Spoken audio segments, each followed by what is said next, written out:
This is an amazing game. If you ask me, that is. This game I played against the 1600 chess.com engine and got two absolutely marvelous, brilliant moves. Granted, I did do one blunder and the engine did a blunder as well, but according to chess.com, my accuracy is 84.5 and the engine's is 80, and I played like a 1800 player. The engine played like a 1550, which I think makes sense because the engine is a 1600 engine, and the opening accuracy was 98.5 for me, and the engine had a whopping 99.1. I had a brilliant middle game and kinda okay end game, and the same goes for the engine as well, except it did not do any brilliant moves or even that great at the end game because I came out winning. So some of you might think that this isn't a really special game, I'm just playing against an engine. It's nothing really special. It's not like I'm playing against the player, it's just the regular engine in chess.com. But that's not the case. My rapid rating is like 909, that is my peak right now, and my blitz is below 400. I mean, I could have achieved like 600 to 700 in blitz if I actually tried, but I never actually play blitz, so yeah, I don't think I'm gonna play blitz.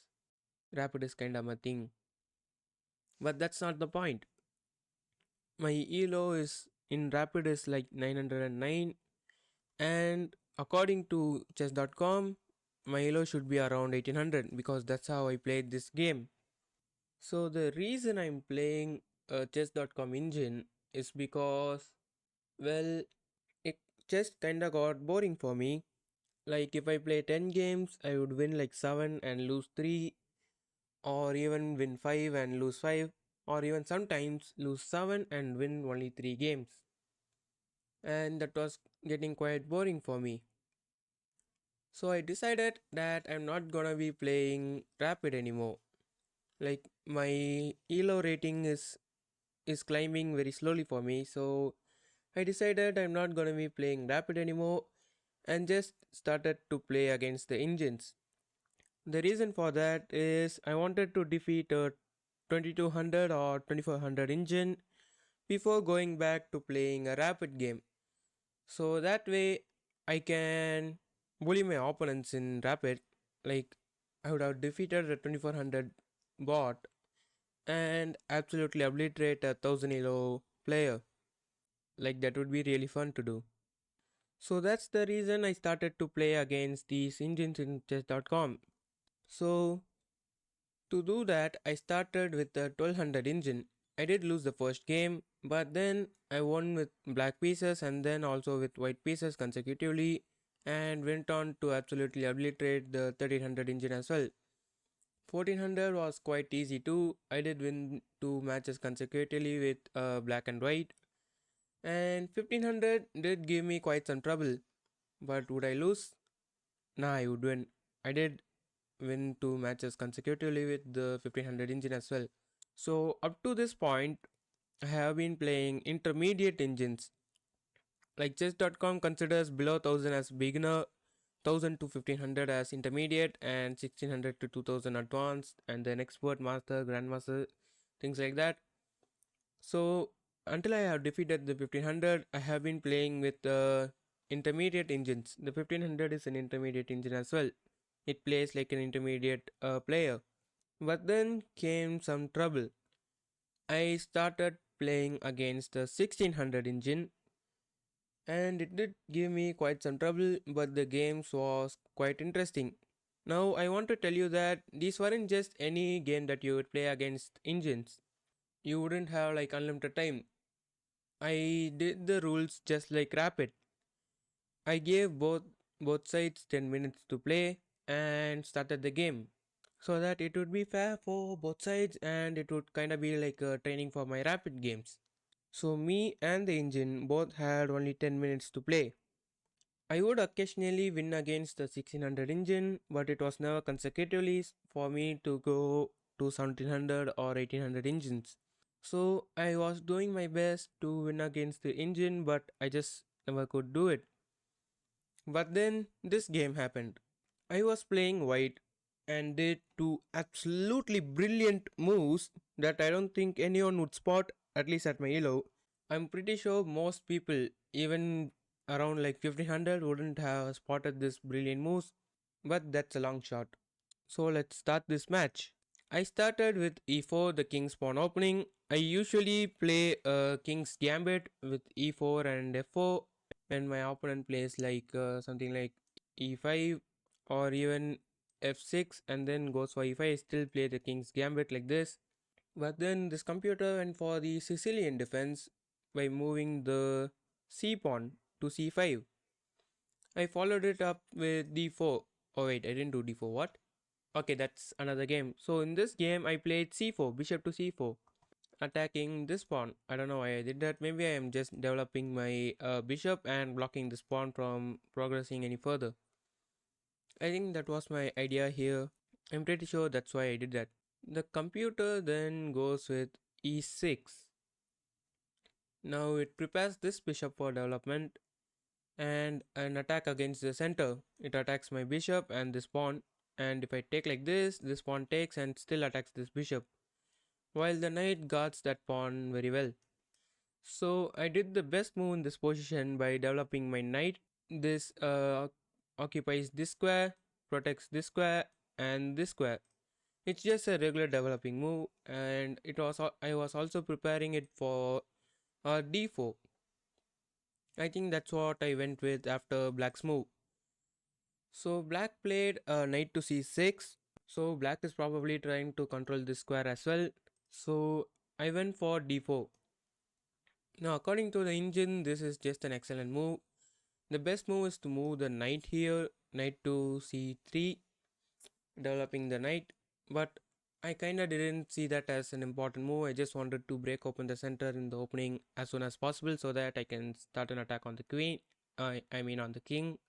My opponent responds with pawn takes d4 and I take with the knight, which is the best move in this situation. Now my opponent attacks this pawn with knight to f6. I think I take the knight at c6. Yeah, I take this knight at c6 attacking the queen, and my opponent captures it with the b pawn. If he did this, I would have captured the queen, and he would have to capture it with his king, which would have made him lose his castling rights. I followed it up with by developing my knight to c3, defending this pawn, and then the engine moved its pawn to d5, forking my bishop and my pawn. I take the pawn, which wasn't an actually good move. I mean, it wasn't the best move. The best move, according to the computer, is moving my bishop back, but I thought that would just pin my bishop to the queen if the engine ever decides to capture it like this. So I didn't want to go for that. Then the engine recaptures with e takes d5. I move my bishop to b3. Again, it isn't the best move. The engine wants me to move it to d3. But again, like I said, I didn't want to pin my bishop to the queen. And if he does this, my knight's in trouble where I'm gonna be forced to go somewhere around here or here. Or maybe this is a good square for my knight, I don't know. And then the engine attacks my queen with g4, bishop to g4. I counter it by moving my queen to d4, attacking the bishop and the knight. Well, actually, the knight isn't really in any danger, but I'm attacking the bishop. Now my opponent goes for a check. I think I put my bishop over here. Yes, I did. That's apparently the best move as well. I'm blocking the attack. This creates a pretty good blockade between the bishop and the pawn. This is pretty much impenetrable unless you sacrifice a piece. Like if you take the bishop, I'll just take it with the pawn, and if you take the pawn, that's just worse for you because I'll take it with the bishop.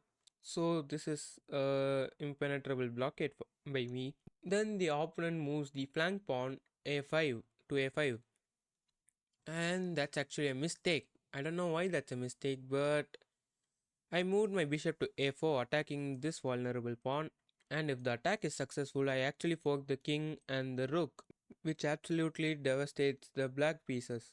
The engine moves its queen to e6, which is apparently another mistake. I don't know why that's a mistake. Oh, because of this? I don't think I even saw that. I just castled, I think. Yeah, I did castle, which is actually a miss. So, I didn't see this.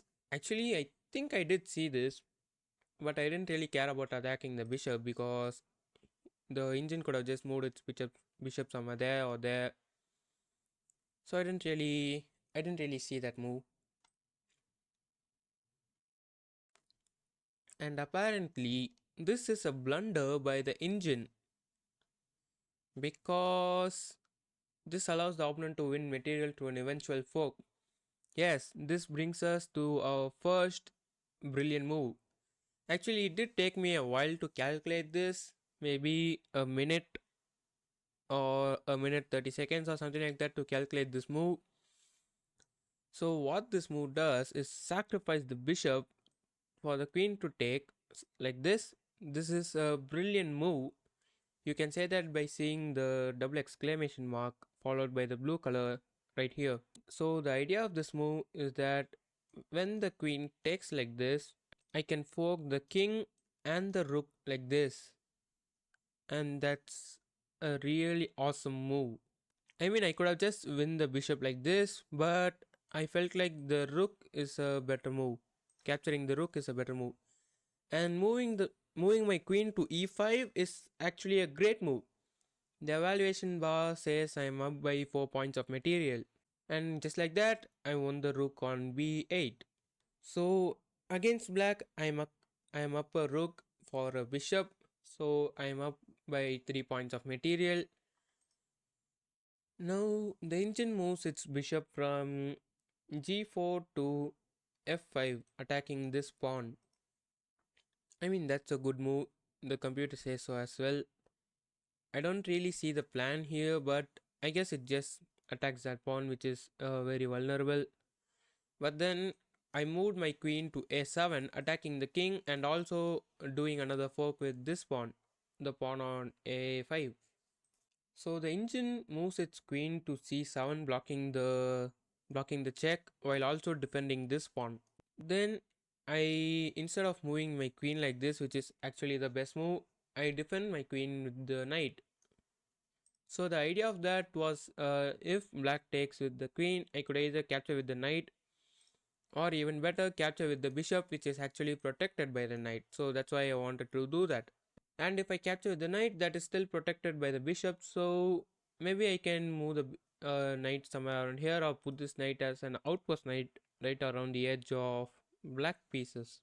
So the engine follows it with the best move, capturing my queen. I capture it with the bishop.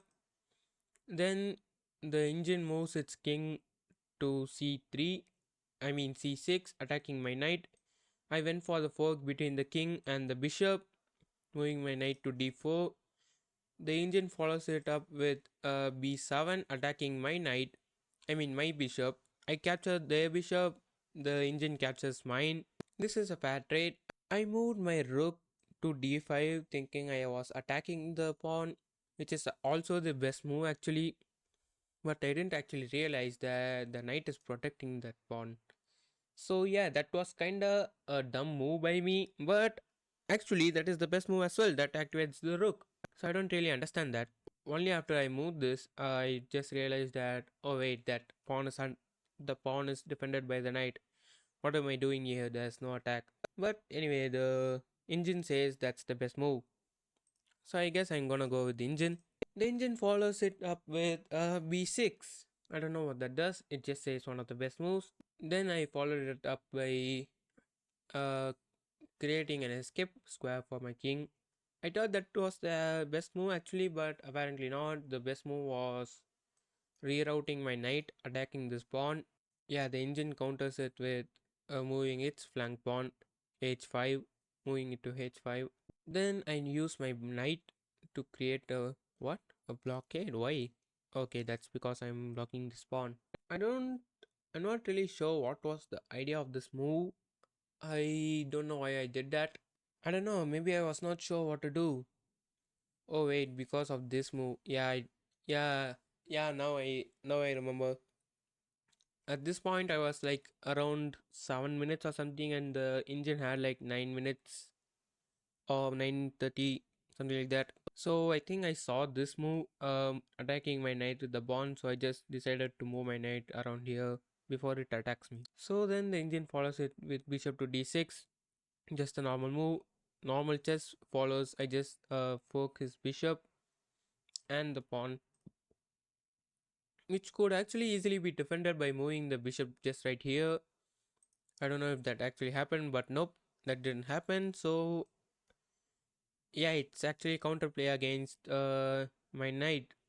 The engine is trying to capture my b pawn for its g pawn. So I captured this g pawn and I think the bishop. Oh wait, it does not. Okay, it's a discard attack. So this actually forks my knight and this pawn. So I would say capturing the pawn first without moving the knight is a reasonable move, but I don't know why the engine decided to do that.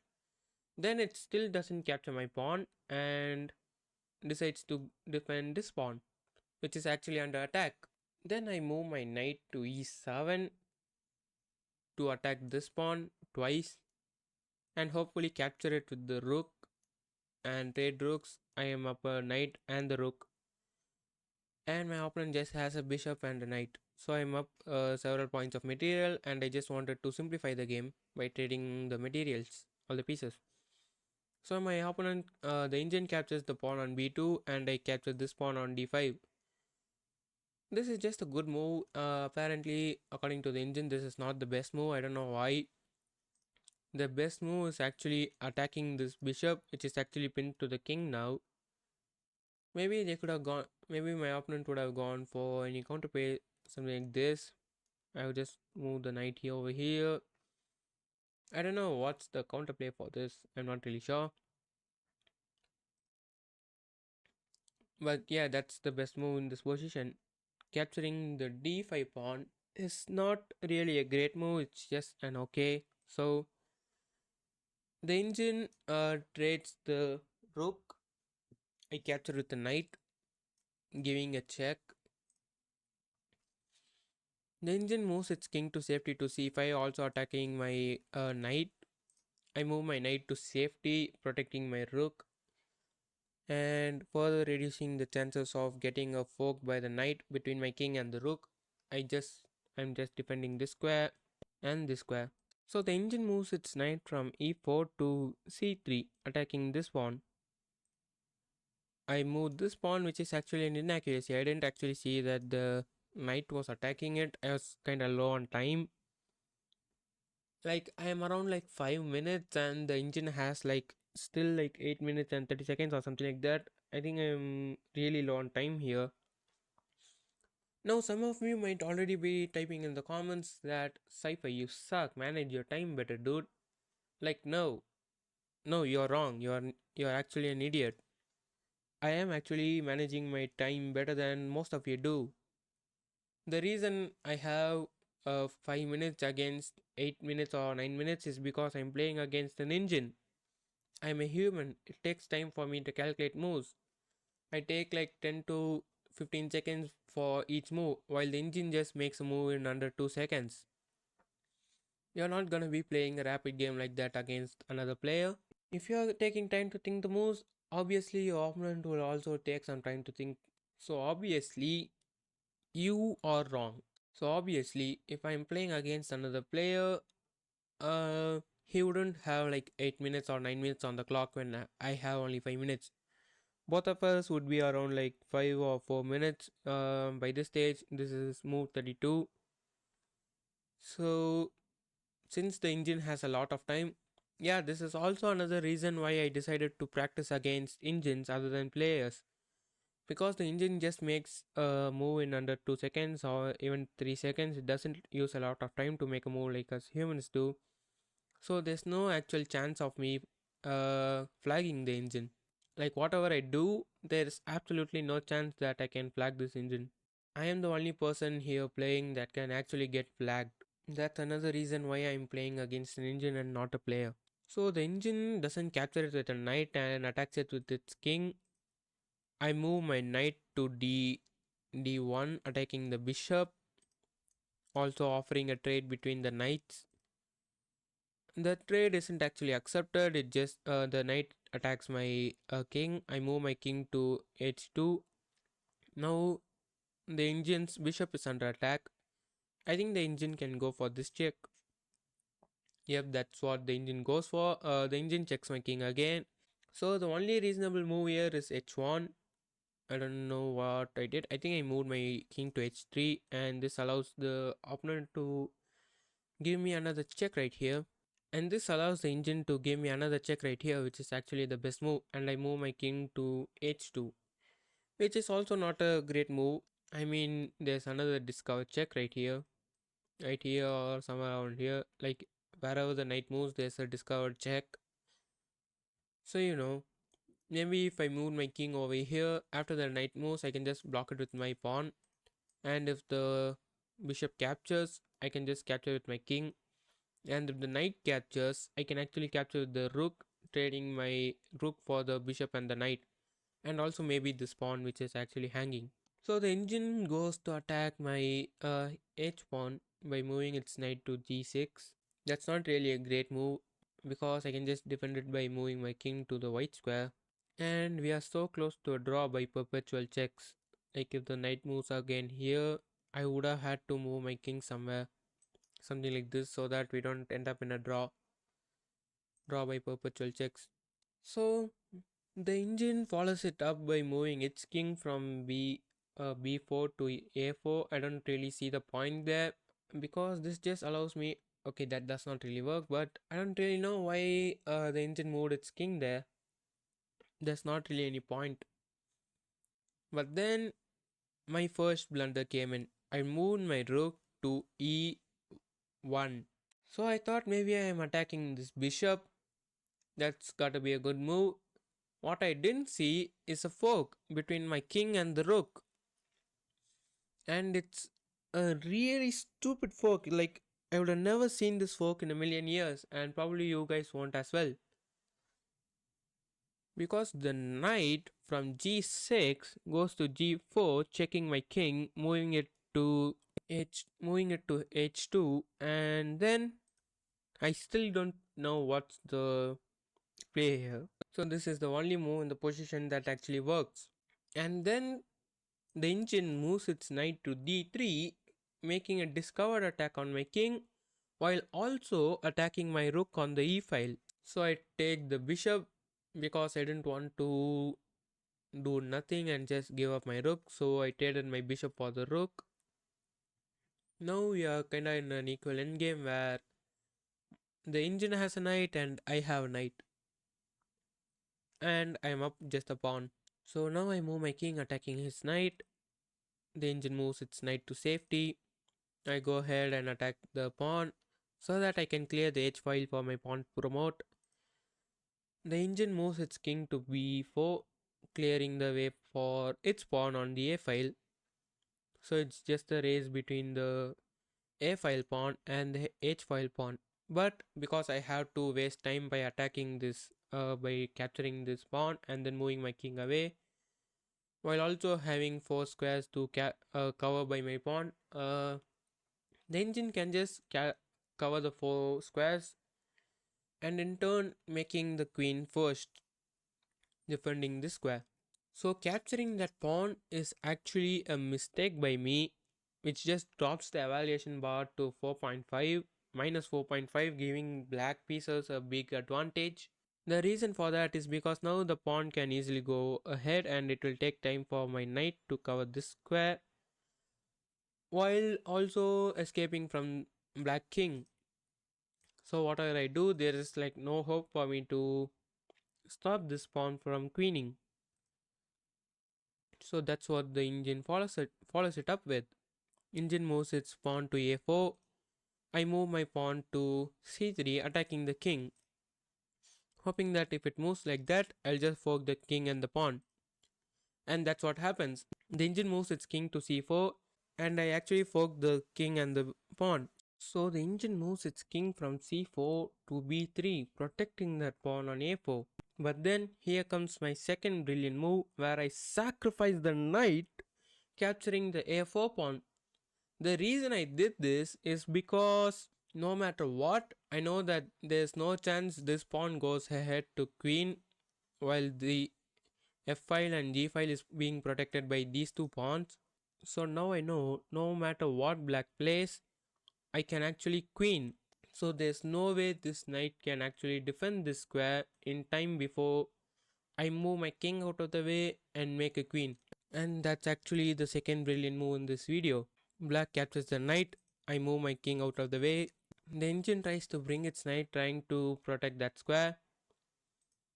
But I just move my king over here attacking this pawn, because if the knight comes here there's no way I can actually capture it because it's being protected by the pawn. So if I capture the pawn and the knight can capture this pawn attacking this pawn, I can just move this pawn forward attacking the knight, winning a tempo, and eventually queen using these three pieces. The engine follows it up by attacking this pawn. I push this pawn forward, the engine brings its knight into play, but whatever happens, there's no stopping this queen. The engine tries giving me a check. I just move my king to the h file because I knew if I did capture this pawn on the f file, I knew what was coming. What I did to the engine was going to happen to me. What I did here was going to happen to me. I just forked the king and the pawn and won the pawn by making a brilliant move. So I know if I capture this pawn like this, the engine is going to sacrifice the knight to stop me from queening, which is also a brilliant move. Okay, apparently that's the best move, not a brilliant move. But that's the point. The reason I didn't capture this pawn and went to h6 is because I saw that fork. I didn't want to lose that pawn which was so close to queening. And now it's over for the engine. The engine just moved its king to c3. And that's actually a blunder if you ask me. Because if I queen, I'm gonna queen by giving a check. So that also wastes time for the black pieces. So it's actually an excellent move. I don't really think so. I would say this is a dumb move. Like an absolutely terrible move. But whatever.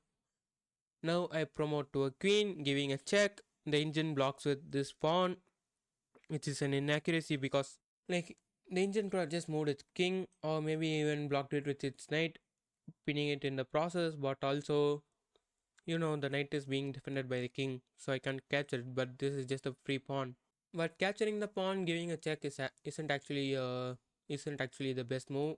Attacking the king, forking the knight is the best move actually. But whatever, now the engine blocks the check with its knight. I then go on ahead to push my pawn. I am trying to make another queen. The engine unpins the knight by moving the king. I then give the king another check. The engine goes on to attack my pawn, leaving its knight hanging. I did a fork, attacking the king and the knight. The engine captures my pawn. I capture the knight with another check. The engine tries to hide behind this pawn. I move my king forward. I'm following the knight rule. So the engine moves its king to the h file. I do the knight opposition again, uh, forcing the king to move somewhere else. Now the king is pretty much locked right here between these two squares. Like now these two are the only legal squares for the black king. So I decided that I don't want to do something stupid and stalemate the king, so I'm just gonna push my pawn, trying to make a queen. So right here, I actually saw that if I queen now, it's going to be a stalemate because this square is protected by this queen and this square is blocked. This, all these squares are blocked. Now if I make a queen, it also blocks this square, which actually ends up in a stalemate. I did kinda see that. I was like, I had like a minute and 30 seconds on the clock, and the engine had like 8 minutes because it's an engine, it makes a move in like 2 seconds. So I had like a minute 30 seconds on the clock, but still I saw the stalemate and I moved my king instead, so that the king, the black king, is actually forced to move over here again, where I can make a queen with a check. And that's what happens. I make a queen with a check, the black king is forced again to move to that square, and I did a checkmate. Subscribe.